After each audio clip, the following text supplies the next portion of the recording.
हाँ तो बच्चों, कल हमने वो वात्सल्य तक पढ़ाया था। आज जो है भ्रमर गीत में जब भगवान श्री कृष्ण ये गोकुल से कंस के बुलाने पर मथुरा चले जाते हैं, वहाँ पर कंस का जो है वध करते हैं। इसके बाद जो है अपने नाना उग्रसेन को राजा बना देते हैं, अपने माता पिता वसुदेव देवकी को कारागार से छुड़ाते हैं। इसके बाद वहीं कुछ दिनों के लिए ये रह जाते हैं। तो ये इनके वहाँ पर इनके गुणों को देखकर आकर्षित होकर उद्धव जो है इनके बहुत ही निकटस्थ मित्र बन जाते हैं।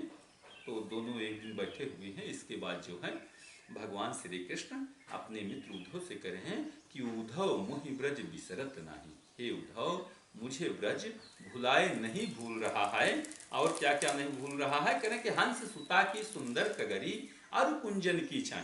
कहें कि यमुना नदी का सुंदर किनारा और हरे बगीचों के वृक्षों की छाया कुछ भी भुलाए नहीं भूल रहा है। कहें कि वह सुरभि वह बच्छ दोहिनी, वह सुरभि वह बच्छ दोहिनी खरिक दुहावन जाए। कहें कि वहाँ की गायें, वहाँ के बछड़े और दुग्ध रखने का पात्र तथा गौशाला में गायों को दुहने के लिए जाना कुछ भी भुलाए नहीं भूल रहा है। आगे कह रहे हैं कि ग्वाल बाल मिल करत कुलाहल नाचत गही गही बाही।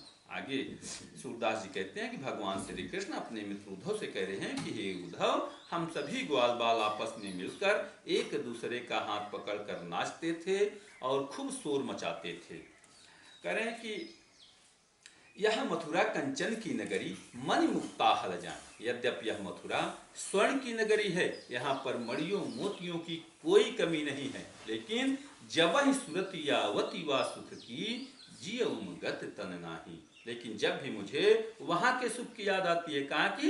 ब्रज गांव की। कहें कि जब भी मुझे ब्रज गांव के सुख की याद आती है, जियउम गत तन नाही, उस समय हमारा मन अत्यधिक आनंदित हो जाता है और हम अपने शरीर की सुध बुध भूल जाते हैं। आगे कह रहे हैं कि अनगन भांति करी बहुलीला जसुदा नंद निवाही। कहें कि हे उद्धव, वहां पर हमने अनेकों प्रकार की लीलाएं किया, अनेकों प्रकार की अच्छी खराब लीलाएं किया और यशोदा माता तथा नंद बाबा ने उसका अच्छी तरह से निर्वाह किया। कहें कि सूरदास प्रभु रहे मौन होए, यह कह कह पछताहि। सूरदास जी कहते हैं इतना भगवान श्री कृष्ण कहकर पश्चाताप करते हुए मौन धारण कर लेते हैं। पुनः एक बार जो है दोहराते हैं, ध्यान से सुनना, किताब अवश्य खोलकर बालक रखें, तब खूब अच्छी तरह से समझ में आएगा। करें कि उद्धव मोहि ब्रज बिसरत नाही। सूरदास जी कहते हैं कि भगवान श्री कृष्ण अपने मित्र उद्धव से कह रहे हैं, हे उद्धव, मुझे ब्रज भुलाए नहीं भूल रहा है। कहें कि हंस सुता की सुंदर कगरी और कुंजन की छाई। कहें कि यमुना नदी का सुंदर किनारा और हरे वृक्षों की शीतल छाया कुछ भी भुलाए नहीं भूल रही है। कहें कि वह सुरभि वह बच्छ दोहिनी और खरिक दुहावन जाही।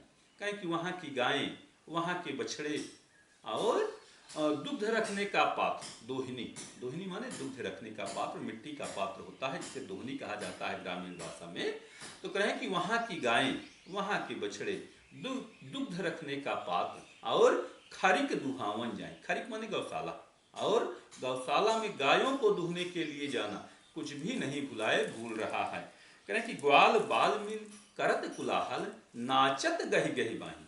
हे उद्धव, हम सभी ग्वाल बाल आपस में मिलकर खूब शोर मचाते थे और एक दूसरे का हाथ पकड़कर नाचते थे। कहें कि जब ही सूरत यह मथुरा कंचन की नगरी मन मुक्ता हल जाए। आगे सूरदास जी कहते हैं कि भगवान श्री कृष्ण उद्धव से कहते हैं कि हे उद्धव, यद्यपि यह मथुरा स्वर्ण की नगरी है और यहाँ पर मणियों मोतियों की कोई कमी नहीं है, लेकिन जब ही सूरत यावती वा सुख की जियउम गत तन नाही। लेकिन जब भी मुझे वहाँ के सुख की याद आती है, ब्रजगांव के सुख की याद आती है, जियउम गत तन नाही, उस समय हमारा मन अत्यधिक आनंदित हो जाता है और हम अपने शरीर की सुध बुध भूल जाते हैं।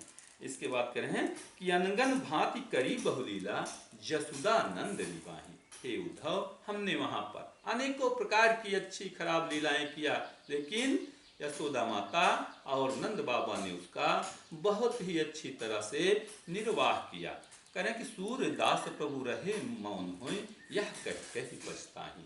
सूरदास जी कहते हैं कि भगवान श्री कृष्ण इतना कहते हुए पश्चाताप करते हुए मौन धारण कर लेते हैं।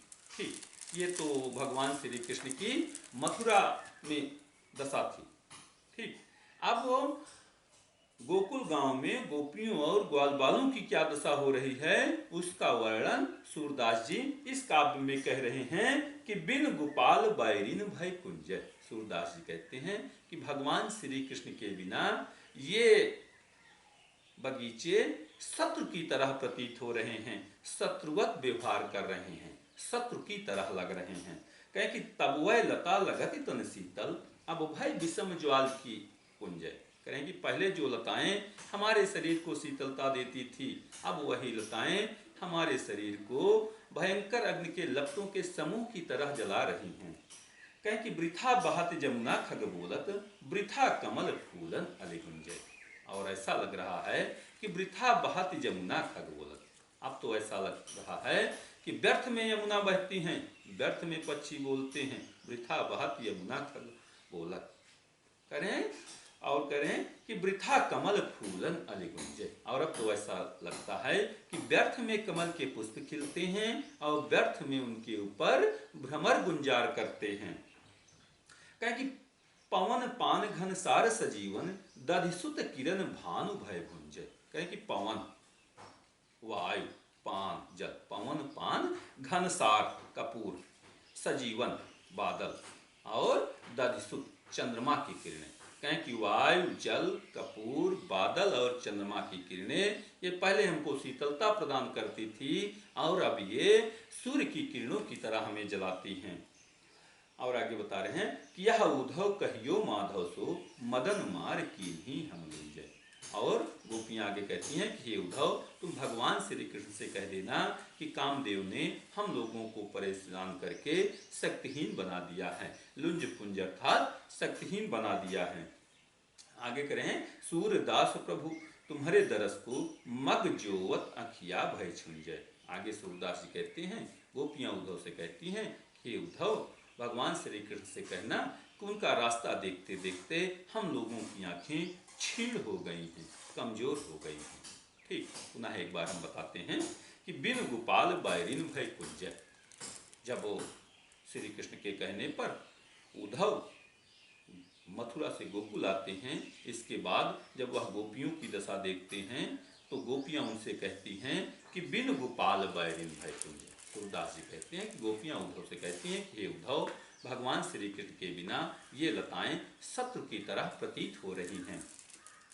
अब वृथा बहती तब वह लता लगति तन शीतल, अब भय विषम ज्वाल की पुंज। पहले जो लताएं हमको शीतलता प्रदान करती थी, अब वही लताएं भयंकर अग्नि के लपटों की तरह हमें जलाती हैं।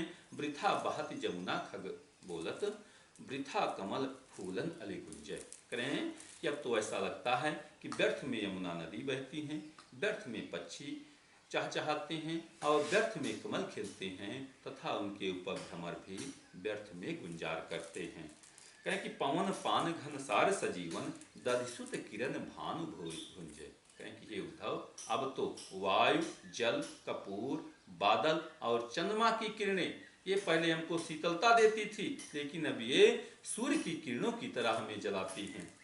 और करें यह उद्धव कहियो माधव सो, मदन मार की ही हम लुंजे। हे उद्धव तुम भगवान श्री कृष्ण से कह देना कि कामदेव ने हम लोगों को परेशान करके शक्तिहीन बना दिया है। सूरदास प्रभु तुम्हारे दरस को, मग जोवत अखिया भय छुंजे। सूरदास जी कहते हैं कि भगवान श्री कृष्ण से कह देना, सूरदास जी कहते हैं कि गोपियां उद्धव से कहती हैं कि भगवान श्री कृष्ण से कह देना कि उनका रास्ता देखते देखते हम गोपियों की आंखें क्षीण हो गई हैं। ठीक, अब ये दो काव्य हैं, इसको आज जो है कायदे से बालक बालिकाएं तैयार करेंगे। इसके बाद हम फिर अगले वीडियो में कल शेष काव्यों की व्याख्या बताएंगे।